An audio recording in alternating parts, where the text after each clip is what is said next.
I'm in total shock. I'm trying to like literally absorb that I won MasterChef 2022. It's like euphoria and craziness, and I'm still trying to absorb. I think it's going to take me days. I was terrified. My legs were literally shaking. And I've never had that experience before. Like, I mean, I've been nervous before and anxious for things, but you've cooked your heart out for 20 episodes.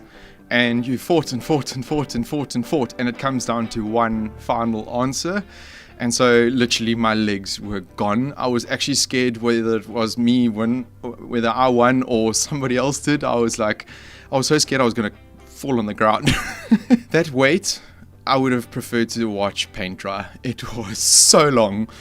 And I was like, I nearly said, just Sola, just say it. Who is it? In 3 words, I'm going to add a fourth, I'm sorry.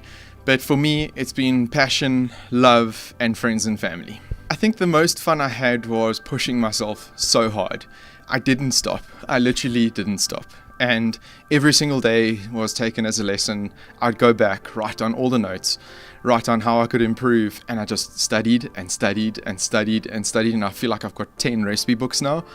And so I think that was the most enjoyable part of it for me, is if you just really put passion, love, and exercise and get fit, you can win. The biggest lesson I learned is how much I miss my family.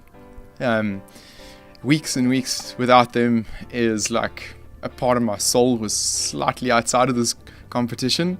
And while I spoke to them every day, that was the lesson that I learned, is that family is everything. My favorite challenge was definitely 7 colors. The kids were there, my wife was there.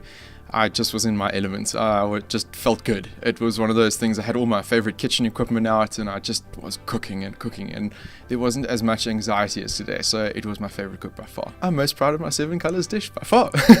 I'll stick to that. It's definitely the best one. It's hard to say which judge left the most impression, but I think the most push I gained was from Chef Greg.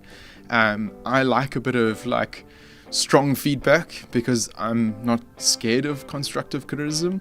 And so I was always happy to receive it. I didn't, take it negatively. I would always take it as parts of the dish that I needed to improve on. So it would always impact me, and I'd always go take it back. And whether it was good or bad, I wrote it down. What's next for Shawn is to gather my thoughts. My dream is to work on a travel, food, and destination cooking. I don't know yet, but I still need to bring it together. But my favorite things is family, food, and travel.